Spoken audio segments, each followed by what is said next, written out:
Amara stood in her living room, holding the most beautiful wedding invitation she had ever seen. Gold lettering, delicate lace edges, and her own name printed in bold, elegant script. But it wasn't her name that made her breath catch.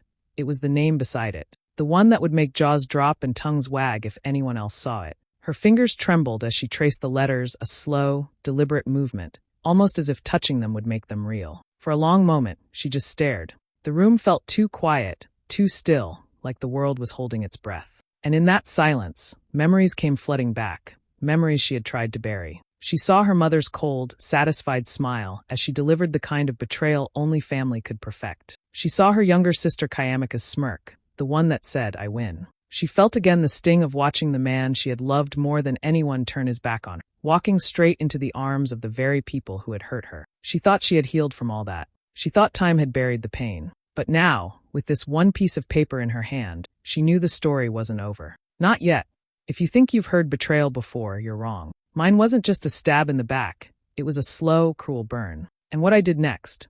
Let's just say they never saw it coming. Amara had always been the kind of woman people felt comfortable with. She had a warm smile, an easy laugh, and a way of making you feel seen. In Lagos, where life moved fast and people rarely stopped for breath, she had carved out her own little haven, a small but popular boutique tucked on a busy street. Her shop was a burst of color and life, filled with handmade dresses, bold Ankara prints, and the soft hum of her sewing machine in the back. Customers came not just for the clothes, but for her kindness.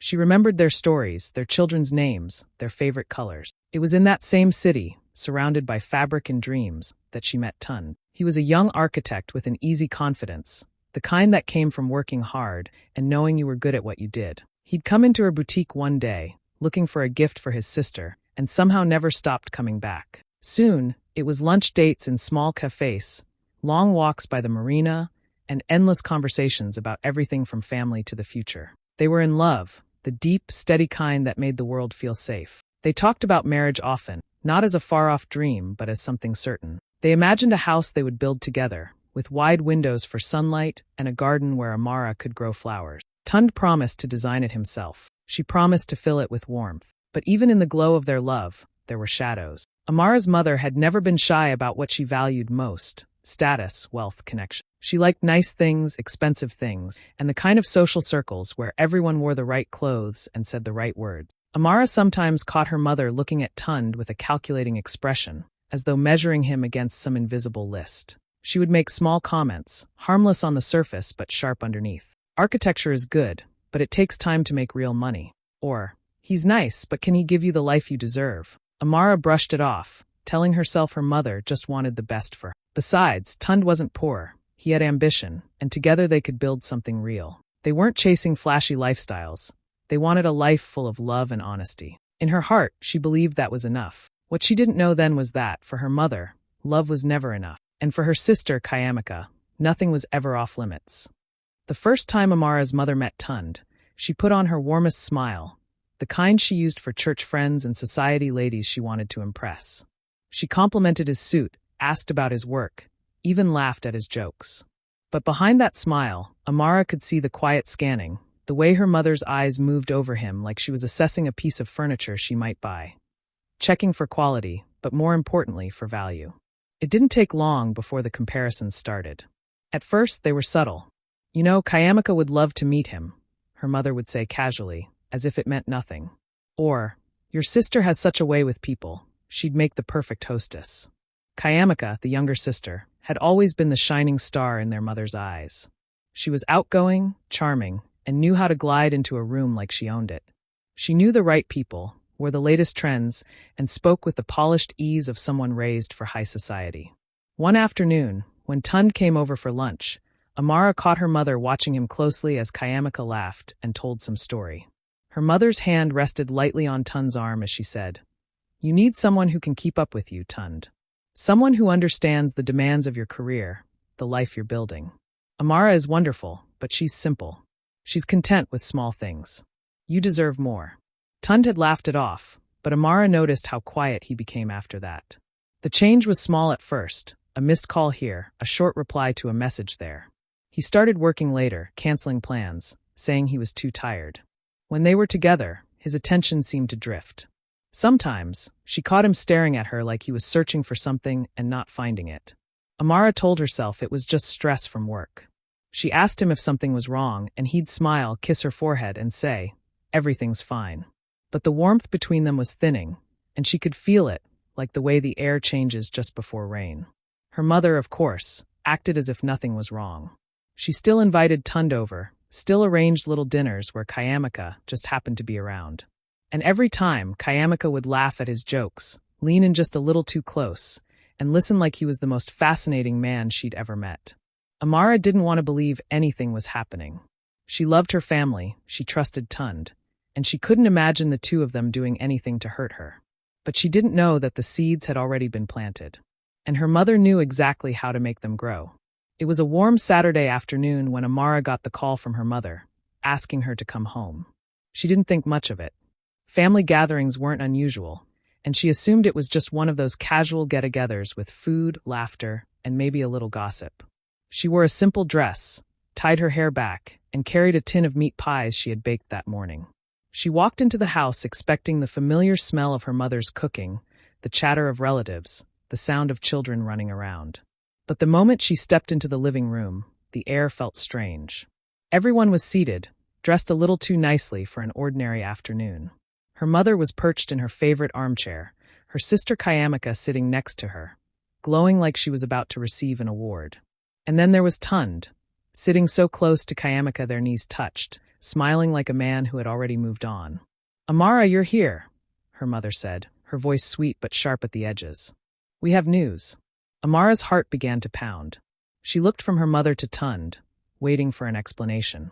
Then Kayamaka's lips curved into that familiar smirk as she said, "Tunde and I are getting married." The room tilted. For a moment, Amara thought she had misheard. But Tunde looked right at her and nodded, confirming the nightmare. Her mother clapped her hands together, as if announcing a happy surprise. "It's for your own good," she said lightly. "You and Tunde were never truly a match. Kayamaka will be a better partner for the life he deserves. You'll understand one day." Her ears rang. She felt every pair of eyes on her, watching to see if she would cry, scream, or collapse. She wanted to do all three. Instead, she stood frozen, her hands gripping the tin of meat pies so tightly her knuckles ached. "I won't support this," she said finally, her voice shaking but firm. "I can't." Her mother's smile dropped. The warmth in her eyes turned cold. "Then you leave us no choice," she said. "If you can't be happy for your sister, you have no place in this family." It was that quick. One sentence and she was out. Disowned. Amara walked out of that house with nothing but her dignity, which felt paper-thin in that moment. She could still hear their laughter as she closed the door behind her. The laughter of people who had taken everything from her and felt no shame. She had never felt smaller, more unwanted, or more betrayed in her life. What she didn't know then was that this was the moment her old life ended. And somewhere far off in the distance, a new one was waiting to begin. Amara left Lagos with nothing but a suitcase, a handful of savings, and a heart that felt like it had been ripped apart. She didn't even know where she was going at first. She just knew she couldn't stay where every street, every building, every memory reminded her of Tunde and the family who had chosen to betray her. She ended up in a small coastal town hours away from the city. The air smelled of salt and fish, the streets were quiet, and the nights were filled with the sound of waves crashing against the shore. It was beautiful in its own way, but to Amara, it felt like exile. She found a tiny room to rent in the back of an old woman's house, a space barely big enough for a bed, a small table, and a single chair. The paint on the walls was peeling, the fan made more noise than it gave air, and when it rained, she had to put a bucket in the corner to catch the drips from the roof. She struggled. Money was tight. Some days she skipped meals just to make her rent. Nights were the hardest, lying in the dark, listening to the ocean, her mind replaying the betrayal over and over until she couldn't breathe. She fell into a heavy sadness, the kind that made getting out of bed feel like climbing a mountain. But even in that darkness, there was one thing that gave her a small sense of peace: sewing. She had brought her old sewing kit with her, and on the days she could find fabric scraps from the local market, she would make little things: headscarves, simple dresses, skirts. It was the only time her mind stopped racing. Creating something beautiful out of nothing made her feel like maybe she could still create a life worth living. One afternoon, as she was stitching outside to catch the light, a tall, broad-shouldered woman stopped to watch her. She introduced herself as Mama Ifeoma, the owner of a small tailoring shop in town. She had been in the business for over 30 years and knew good work when she saw it. "You have a gift, my dear," she said, picking up one of Amara's skirts.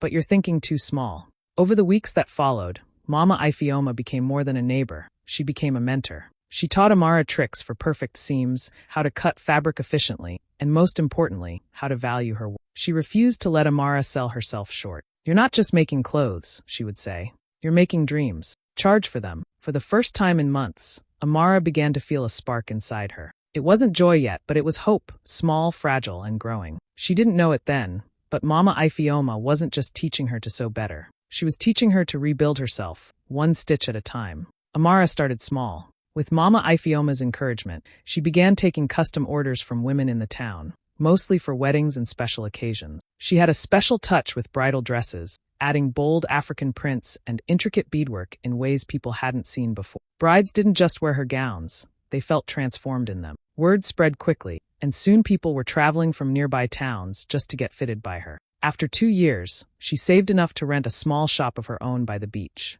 She painted the walls a warm cream, hung her best gowns where the sunlight could hit them, and displayed sketches of future design. She named her brand Amara's Touch, a quiet reminder that everything she made carried a piece of her heart. Then one day, everything changed. A well-known Nollywood actress came to the town for a friend's wedding and stopped by Amara's shop. She fell in love with one of the gowns, a flowing white dress with gold embroidery and a dramatic train, and bought it on the spot. A few weeks later, photos of the actress wearing Amara's creation flooded Instagram. Bloggers called it the most beautiful African-inspired bridal gown of the year. Within days, Amara's inbox was overflowing with requests. Her life sped up. Orders came from Abuja, Accra, Johannesburg, even London. She traveled to meet elite clients, was interviewed by fashion magazine, and saw her gowns walk down red carpets.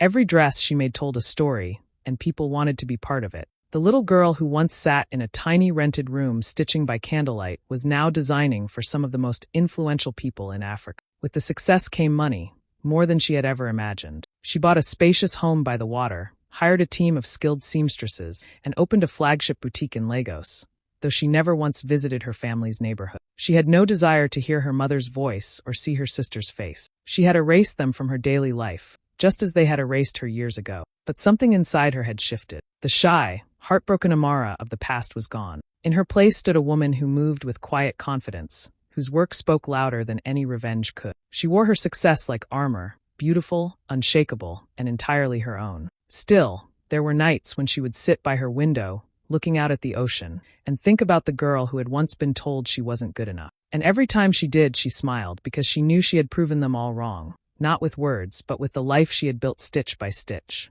She thought her past was far behind her, but fate had its own plans. It had been almost 8 years since Amara had spoken to anyone in her family. By then, her fashion label had become a global name. She had boutiques in Lagos, Johannesburg, and London, with clients flying in from different countries just to wear one of her gowns. Her days were full: meetings, fittings, photo shoots, but she loved every minute of it. The past was something she had neatly folded away and tucked in the back of her mind. Then one morning, her assistant walked into her Lagos office holding a client request form. "This one is special," she said with a smile. Amara took it without looking at the name right away. She was used to high-profile clients, and most of the time, she didn't even meet them personally until the final fitting. But when her eyes landed on the name at the top of the form, her heart stopped. Kayamaka Obi. For a moment, she thought it had to be a coincidence. But the details were too familiar. Same email style, same handwriting in the notes section, the same flair in the words. "Looking for an unforgettable gown for my vow renewal ceremony." So Kayamaka was still married to Tunde. And now, she wanted Amara's touch to make her wedding dress. Her assistant didn't know the history. To her, this was just another wealthy client. "She says she's a big fan of your brand and would love a design that feels personal," she explained. Amara smiled faintly. "Oh, it would be personal, all right." Normally, she let her senior designers handle the first consultations, but this time, she cleared her schedule. When Kayamaka walked into the boutique a few days later, she was dressed to impress. Flawless makeup, diamond earrings, a silk jumpsuit that probably cost more than some people's rent. She didn't recognize Amara right away. She was too busy glancing around the boutique, her eyes wide at the luxury and elegance. "Welcome to Amara's Touch," Amara said, stepping forward. Kayamaka froze. Her painted smile faltered for just a second before she recovered. "Amara, it's been a long time." "Yes," Amara replied smoothly. "It has." The air between them felt heavy. Kayamaka laughed lightly. as if to brush away the tension. "I had no idea this was your brand. I've heard so much about it. Congratulations, you've done well for yourself." Amara kept her face calm, her voice even. "Thank you. Now, tell me about the gown you want." They sat across from each other, talking about fabrics and silhouettes, but every word carried an unspoken history. Kayamika described her dream dress with enthusiasm, unaware that every detail was being carefully stored in Amara's mind for a much bigger plan. By the end of the meeting, the order was confirmed, and as Amara walked her sister to the door, she felt that old pain stir again. But this time, it wasn't just pain. It was power. Amara agreed to make Kayamika's gown with the same calm smile she gave any client. But inside, her mind was already working, not just on fabric and stitches, but on something far bigger. This wasn't just about making a dress. It was about writing the final chapter of a story that had started years ago. And this time, she would be the one holding the pen. A month before Kayamika walked into her boutique, Amara had already been quietly planning her own wedding. She had met Kelechi 2 years earlier, at a charity gala He was nothing like Tunde, steady, kind, and confident without arrogance. He was a respected businessman, well known across West Africa for his integrity as much as for his success. Kelechi had seen her for who she was, not what she could give him. With him, love wasn't a battlefield, it was a safe harbor. They had gotten engaged privately, away from the cameras and gossip. Amara hadn't told the press, or even most of her friends yet. But now, seeing Kayamika sitting across from her, smiling like she had already won, Amara realized this was the perfect moment to make her announcement. Without saying a word, she continued working on Kayamika's order, sketching designs, choosing fabrics, and setting fitting dates. All the while, she was designing something else in secret, her own wedding gown. It was the most beautiful piece she had ever created. Ivory silk with hand-sewn beadwork that caught the light like water, a sweeping train, and a bodice that shimmered with gold accents. Every detail whispered power, beauty, and grace. Then came the plan. Kayamika's final fitting was set for the same week Amara's wedding invitations would be sent out. She arranged for one special envelope to be hand-delivered to her mother's house, addressed in elegant gold script. The timing was perfect, the same day Kayamika expected to receive her finished dress. The invitation itself was a masterpiece, thick cream card, embossed lettering, tied with a gold ribbon. Inside, her name stood proudly beside her groom, Amara Obi and Kelechi Nwosu. And beneath that, in fine print, the date, exactly 1 week before Kayamika's vow renewal. There was one more detail that would not go unnoticed.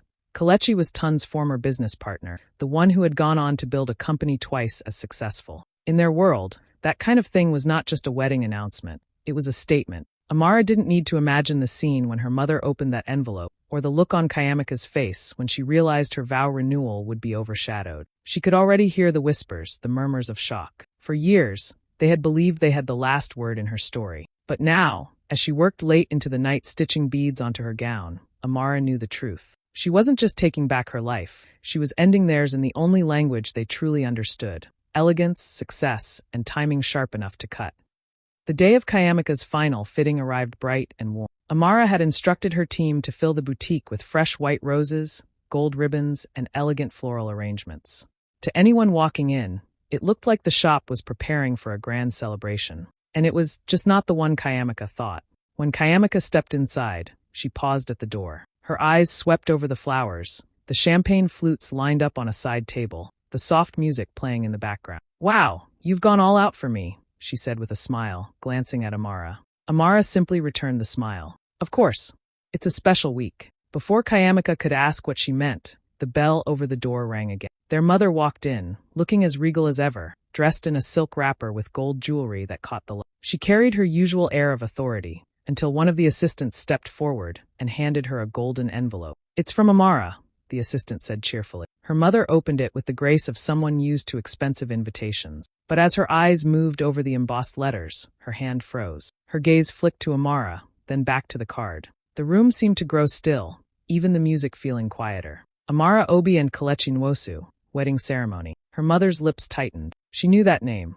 Everyone did. Kelechi wasn't just any man. He was Tunde's former business partner, the one who had left the company and built an empire of his own. He was richer, more respected, and far more admired than Tunde ever was. The whispers started almost immediately. A few of Amara's staff exchanged glances. Others pretended to be busy arranging fabric. Kayamika frowned, sensing something in the air she didn't understand yet. "What's going on?" she asked, walking over to peek at the card in their mother's hand. The moment her eyes landed on the names, her smile vanished. Her voice came out sharper than she meant. You're getting married? To him. Amara met her gaze calmly. Yes.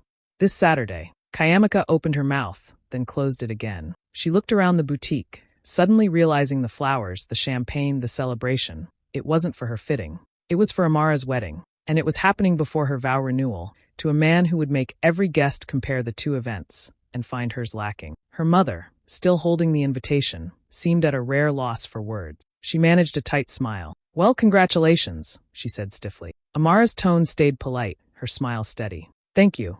Now, shall we get started on your fitting? The rest of the appointment passed in a haze of tension. Kayamika stood on the fitting pedestal while Amara adjusted the gown, their eyes meeting in the mirror. Neither said what they were thinking, but both knew it. The tables had turned, and this time, Amara was the one holding all the power. The sun was warm, the air filled with the scent of roses and soft music from the string quartet. Amara stood at the end of the aisle, her ivory and gold gown catching the light with every movement. She felt calm, grounded, and more beautiful than she had ever felt. Not because of the dress, but because of the life she had built to arrive at this moment. All around her were people who loved her for who she was. Friends who had stood by her during her darkest days, colleagues who respected her talent, and Kelechi's family, who welcomed her like their own. As she began to walk, she saw the faces turn toward her, eyes filled with admiration. And then she saw him, Tunde, sitting quietly near the back. He looked older, his confidence worn thin, his smile missing. For a brief moment, their eyes met,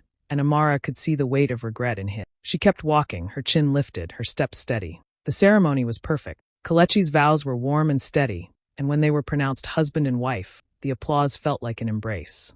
Amara knew she was exactly where she was meant to be. Afterward, as guests mingled, her mother approached, wearing her most charming smile. You look wonderful, Amara, she said, her tone careful. Kelechi is a good man. We should talk sometime. Amara's lips curved into a polite smile, but her eyes stayed cool. Enjoy the party, she said softly, then turned and walked away without looking back. In her heart, there was no bitterness, only peace. As she stepped into the light with Kelechi's hand in hers, she thought, they stole my future, but I built a better one.